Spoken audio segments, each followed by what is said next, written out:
제주의 평범한 할망, 하르방의 이야기를 통해 제주의 오랜 삶의 이야기를 담아내고 있는 정신지 인터뷰 작가입니다. 큰 박수로 맞이해 주시기 바랍니다.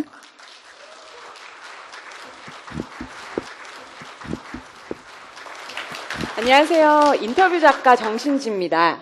저는 제주의 할망의 삶을 기록하고 그걸 이제 여러분들과 나누는 일을 하고 있는데, 첫 사진인데 좀 어둡죠. 제가 3년 전 제주도 고향으로 돌아와서 정말 방황을 할 때 할머니들을 만나기 전에 찍은 사진이라서 그렇습니다. 고등학교를 졸업하고 제주도를 떠나서 12년간 저는 세계를 떠돌면서 많은 걸 배웠다고 착각도 했었는데요. 크고 멋진 길만 걷다 보니까 보이지 않았던 지금 보시는 제주의 정말 올레길입니다. 정말 그때도 이제 보이지 않는 청춘의 미래를 걱정하면서 슬퍼하던 나날이었는데, 사진을 찍으면서 이렇게 마을을 돌다가 보니까 여러 가지 올레길도 보이고, 그러면서 이제 슬프고 희망 없는 제 자신을 위로하기 시작했습니다. 아무것도 없는 것 같은 집들을 서성이며 많은 것을 발견했는데요. 이렇게 홀로 남겨진 누군가의 사진이나 또 노인분들이 남기고 떠나신 조촐한 살림들, 꼭 버려진 제 자신, 슬픈 제 자신을 보는 것 같아서 좀 우울하기도 했었는데요. 처음에는 그렇게 아무도 없다고 생각했는데 이렇게 사람을 만나기 시작했습니다. 홀로 조용히 살고 계신 80, 90대의 할머니들이셨는데요. 그렇게 저와 제주 할망의 희망적인 이야기가 막 문이 열리려고 하고 있었거든요. 또 이분은 저를 처음으로 집 안으로 초대해 주신 할머니십니다. 지금은 돌아가셨어요. 하지만 할머님이 타주신 이렇게 달달한 잔치집 커피를 마시면서 그때 30대 초반이었던 저와 80대 후반의 할머니가 여러 가지 이야기를 나누기 시작했습니다. 이분은 해녀세요. 성산포 앞바다에서 물질을 하는 아르바이트, 그 무대에서 춤을 추는 아르바이트를 하고 계셨는데요. 이렇게 사람들이 모여 앉아서 구경을 하는 것이 제주 할머니, 해녀의 이미지라고들 생각을 하고 있잖아요. 하지만 우리는 어떻게 보면 너무나 보고 싶은 것만 보고 있는 게 아닐까 생각이 듭니다. 살아있는 문화를 박제하기도 하고요. 바닷가 근처에 있는 집은 다 해녀 할머니네 집인데, 사실 문화는 이런 곳에 있다고 저는 생각하게 되었습니다. 이렇게 할망들을 만나고 다닌 지 벌써 3년입니다. 들으면 들을수록 정말 슬픈 이야기도 많은데, 이분은 슬프지 않지만 눈물이 자꾸 나는 병이 있어서 울고 계신 거예요. 슬퍼서 우는 건 아니고요. 그래서 또 할아버지들도 이렇게 가끔 만납니다. 이 두 분은 결혼식 날 장가 가기 싫어서 뒷산으로 도망갔다, 뭐 이런 얘기를 하면서 박장대소 하시고 계셨는데요.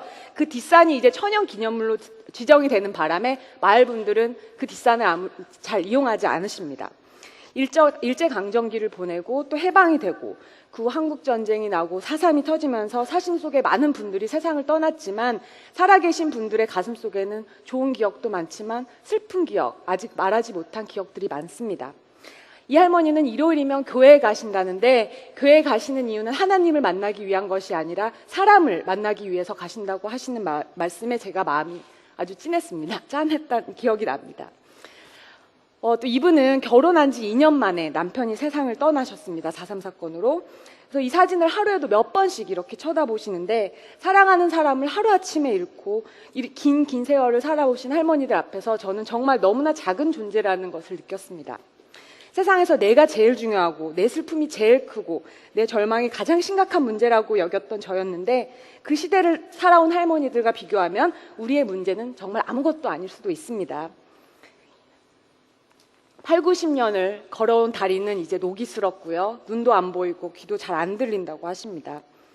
하지만 이분들은 그렇지만 이제 또 노인 인구가 늘어나는 것을 우리는 문제시 삼고 있습니다. 그러면서 이분들은 점점 소외되는데, 저에게 이런 지혜도 주시고 용기도 주시고 가끔씩 욕도 해주시는 할머니인데, 제가 드릴 게 하나도 없어서 가끔 이렇게 아코디언으로 재롱잔치도 하는데, 그래서 저 별명이 약장수입니다.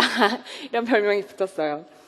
고향에 돌아와서 만나신 어른들 중에 이제 이런 분들을 만나면서 참 많이 성장했다고 생각하는데, 아쉬운 것은 여기 보이는 할아버지, 돌담 쌓는 장인이신데 돌아가셔서 더 이상 들을 수 있는 이야기가 없습니다. 너무나 아쉽다고 생각합니다.